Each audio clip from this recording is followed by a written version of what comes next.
What's going on, everyone? It's Tay, aka Slay. And we got a lot to get through today. Listen, y'all know that the internet imploded yesterday. Tati dropped her Breaking My Silence video.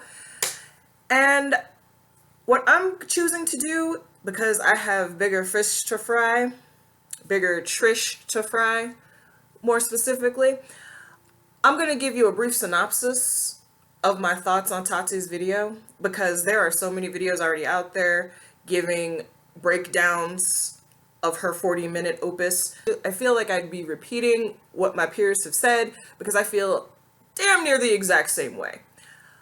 I want to start by saying this. No one's hands are clean. Okay, Tati's hands are just as filthy as Shane and Jeffree's. If James Charles had hurt himself last year, his blood would be on her hands as well. So I don't want you to think that I'm going into this pro Tati like, yes, queen, slay them. No. Actually, what I'm doing is reserving judgment, because you and I both know that this is far from over. We saw Shane's freak out, which I will be addressing later.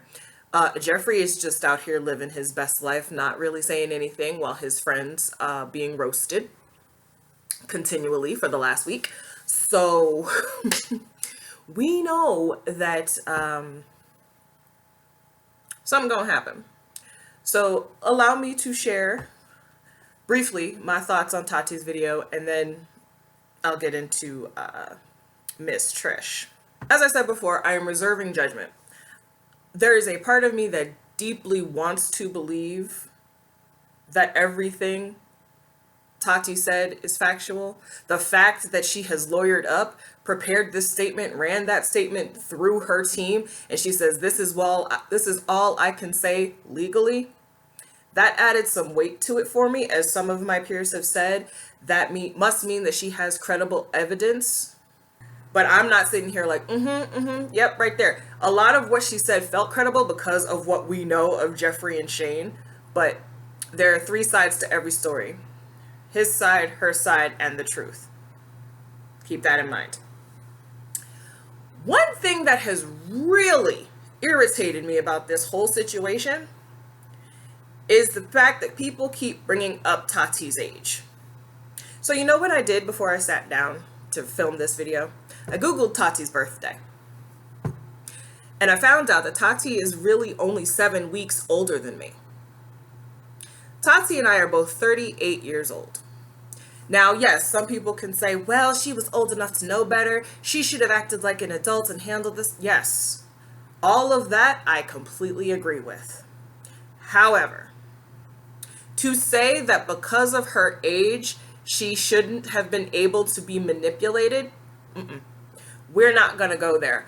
There are grown, educated, well-to-do, well-off people who get into cults. It's not just the drifters. It's not just the ne'er-do-wells. It's not just people who are lost and lonely. There have been documented people walking around with college degrees and six-figure paying jobs that fall into cults. No one is immune to brainwashing. Nobody is immune to manipulation, no matter how old they are. Period. Look at Bernie Madoff. All of these people with all of this coin trusted this man because of what he said. And what happened? They ended up losing basically their life savings. So he used certain language, used his charisma to influence these people and convince them to give him their money. So I do not want to hear that because of Tati's age, she shouldn't have been able to be manipulated. Yes, she made a choice to film, edit, and upload that video. That's why I said in the beginning, her hands are not clean. She caused this. But I do believe that there were people in her ear, little seeds being planted. And I do want to bring up something, because I watched their video today. Shout out to Tea Time. There was a very interesting point made by my cousin, Nikki. He said, okay, so if Jeffree started talking more and more shit about James, why did he feel comfortable enough to do that in front of you? Now I can understand him coming to you saying, James is hurting people, James is a monster, James is doing this. But you just said Jeffree over the year that you knew each other, he's increasingly started talking shit about James. So why did he feel comfortable enough to talk that shit in front of you? Why were you not the bigger person and saying, okay, whatever beef you have with James is between you and James. He is my friend, I adore him. You're my friend, I adore you, but you guys need to work that out to each other. I don't want to hear it. Don't bring me into the middle of this. Or, I do not like that you're talking about him like that. Again, if you have a problem, take it to him. The thing that really shook everyone, especially me, was when she said, I have been told that Jeffree is a co-owner of Morphe. And I'd also been told that James was about to create a whole cosmetic line with the owners of Morphe. That's interesting. Morphe has come out with a statement saying that none of this is true. However, we have footage of Jeffree saying, I am an investor in Morphe in the second docuseries with Shane.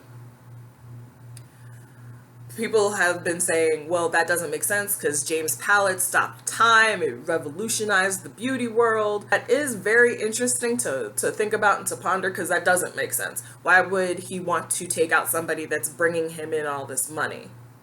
So I can kind of see where people are like, okay, but with that. I tweeted that it would make sense because why else? Do you all remember during Lipstick Gate when Here for the Tea and Tea Spill, two drama channels, decided to collab on their own docuseries on Jaclyn Hill?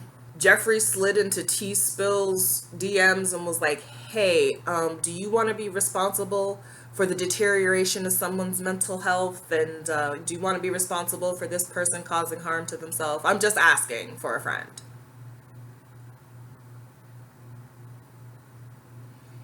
It would make sense. It makes sense to me because it's like, he knew volume 2 was coming.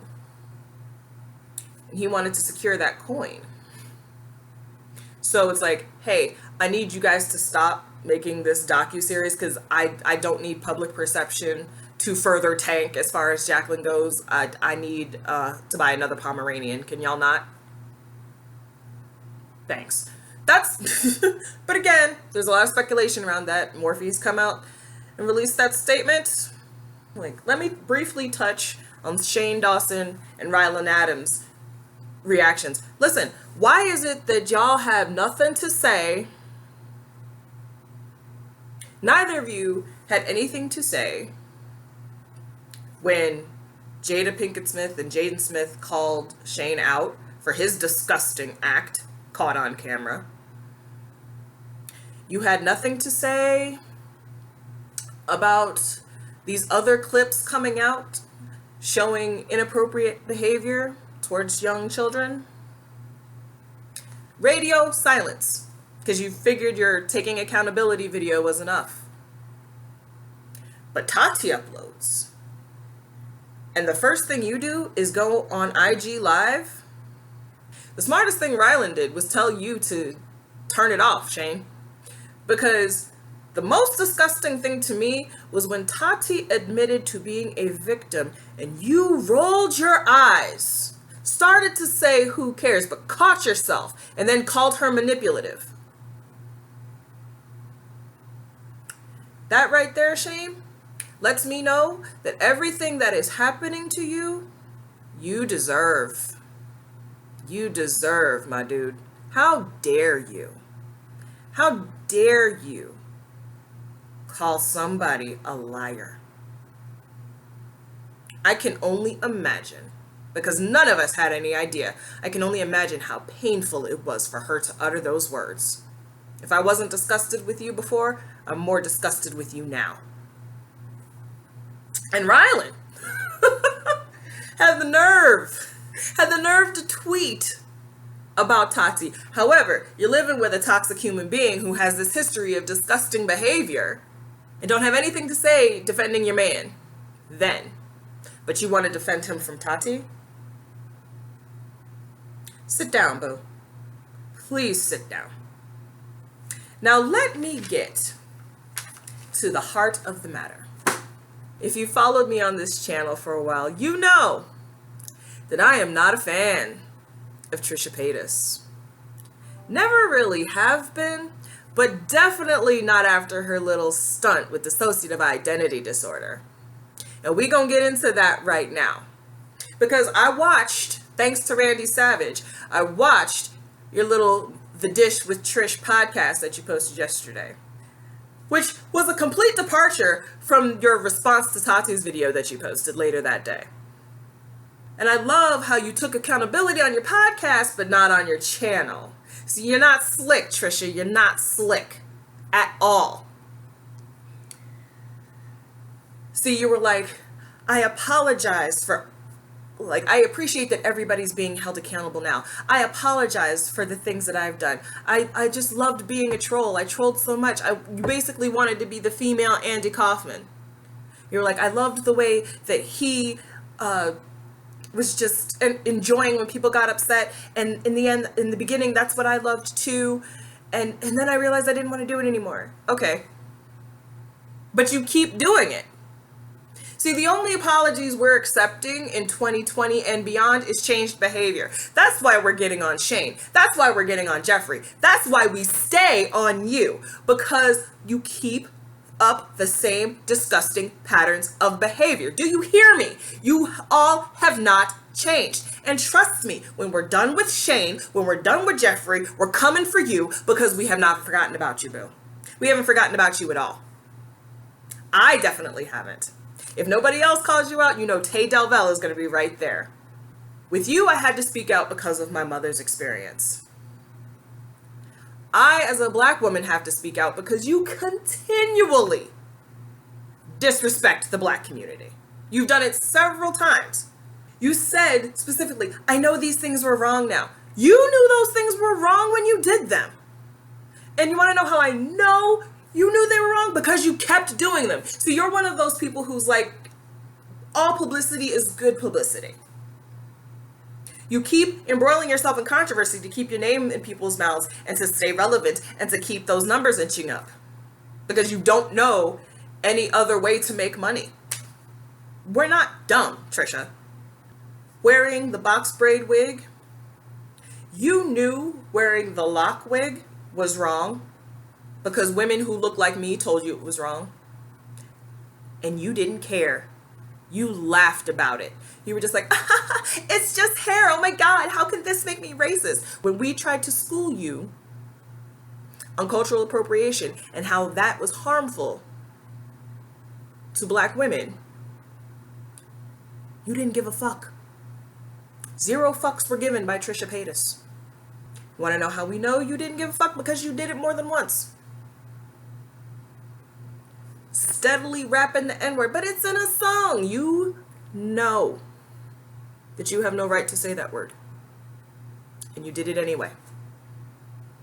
This is not new stuff, honey. This is stuff that you've been doing. And we judge you based on the company you keep.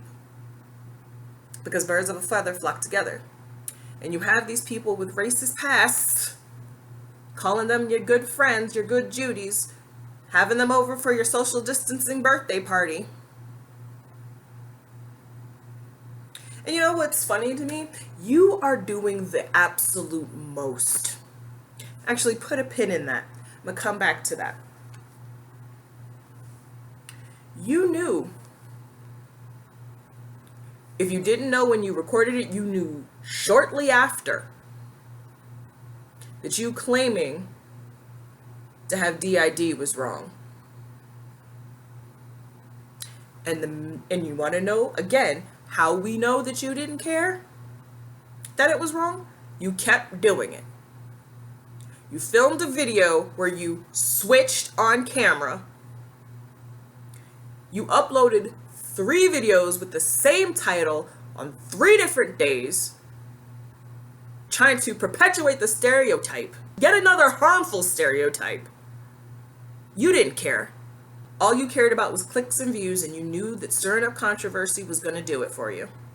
Let's take it back to the wig thing for a second. Because I want to give an example of somebody who didn't understand, but then actually took the time to listen, and now he understands. Some of you all may remember a social media personality by the name of Chris Crocker. Yes, he is the Leave Britney Alone guy. I've been following him, I want to say, for the last 5 years. Followed him on Facebook, I follow him on Instagram, I follow him on Twitter. Almost subscribed to his OnlyFans, not yet. Got bills to pay first. Anyway, back when, I think it was Amanda Soundberg,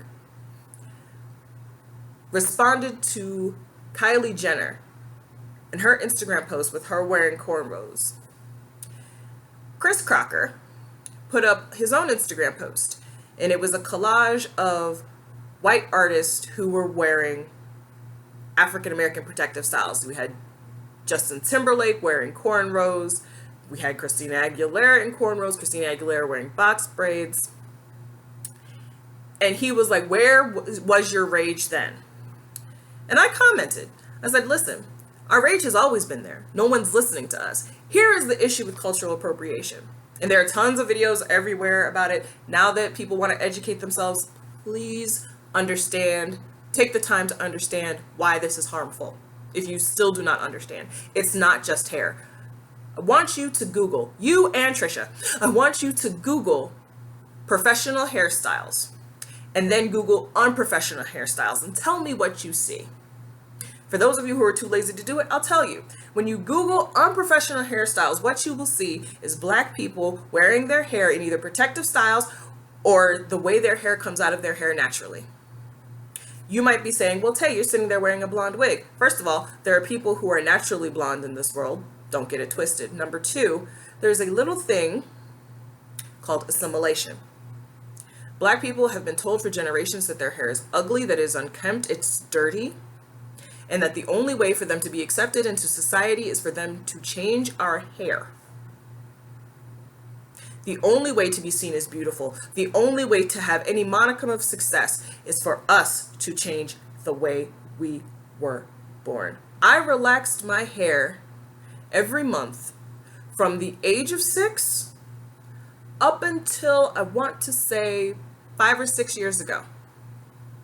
Because I was brought up to believe that if my hair was in its natural state, it was ugly.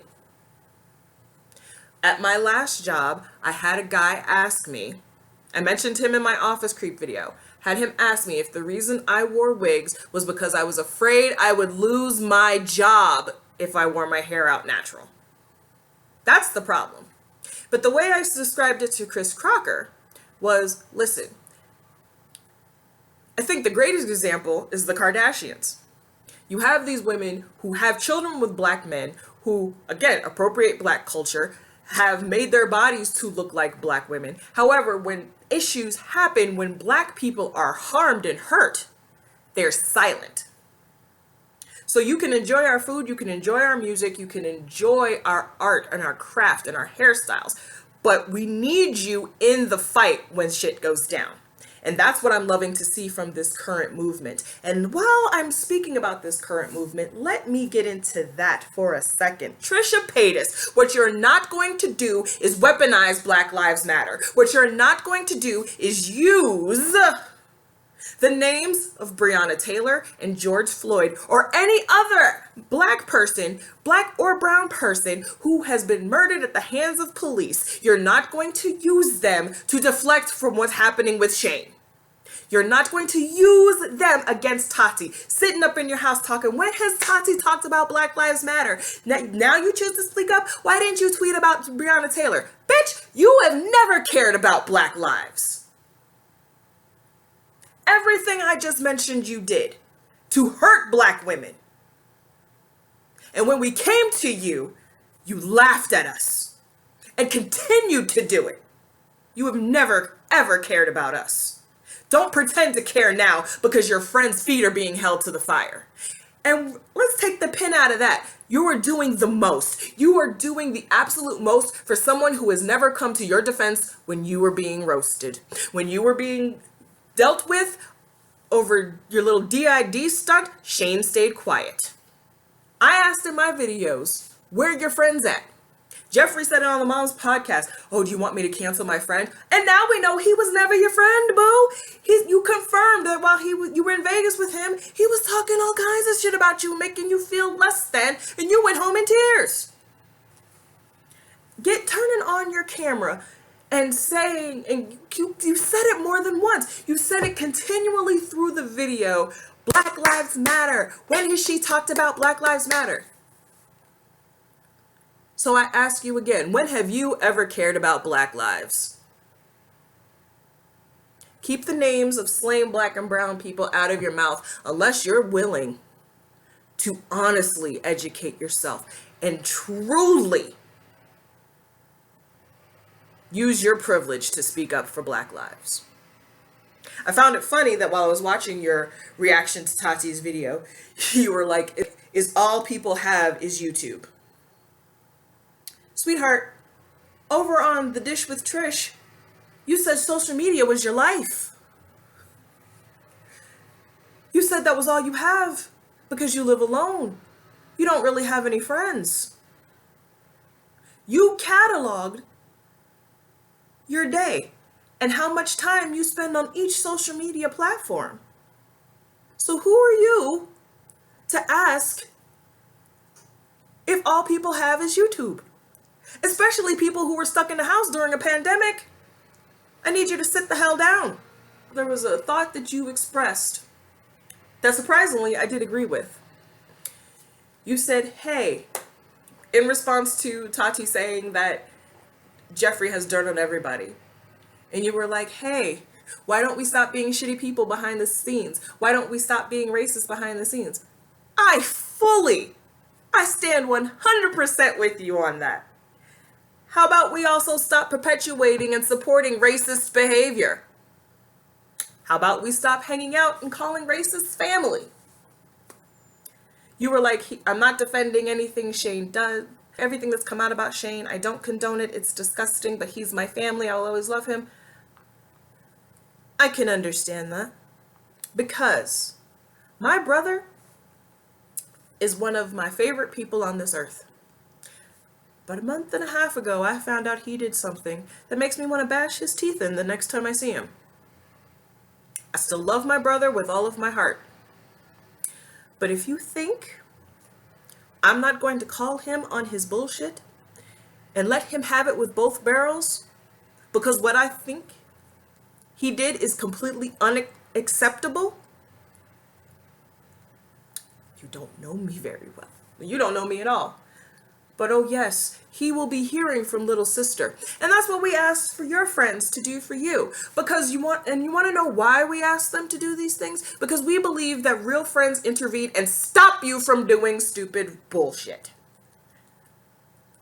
Real friends would be like, hey, I don't know if you want to post that video. Hey, that joke right there, you might want to 86 that. Listen, you're getting a lot of heat for this box braid wig thing. How about you apologize and actually try to see where people are coming from, why people are upset, instead of retaliating and clapping back. That's what real friends would do. But your friends are probably getting a kick. Your friends are probably getting a kick out of every time you're being raked across the coals. Because they're like, that's her shit, that's not my shit. I'm sorry, I can't control another human being. No. But if they're truly your friends, they should at least be able to influence you in some way. Your friends should try to help you become a better person. But the fact remains that your friends are shit human beings. And in both your video and your podcast, you ask for people to be held to the same standard.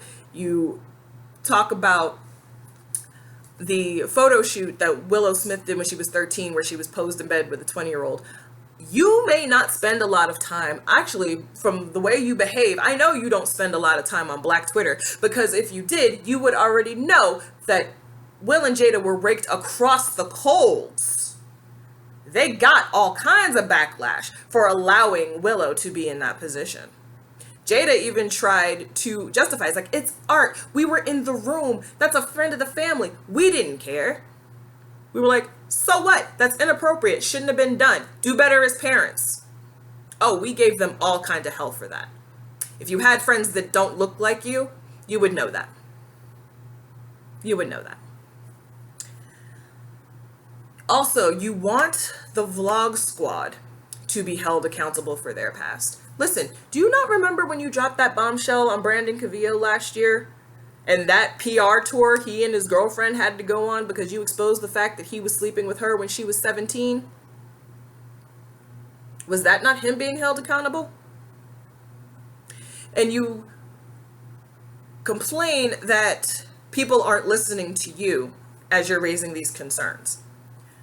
Baby, that's a side effect of being a troll for so long. When you troll for so long, you become the girl who cried wolf, so that when you're trying to raise up valid concerns, nobody cares. You are no longer a credible source. So yes, and because you went on this campaign of hate against Jason Nash and David Dobrik for so long, nobody is trying to hear you when it comes to them. But trust and believe. We coming for everybody. Shane and Jeffree are just the beginning. This is the reckoning. And your time is coming. That's where I'm going to end it today. Please be sure to like, comment, subscribe, all of those good things. I know there are a million videos you could have watched today. I humbly thank you for putting up with me and coming to slay.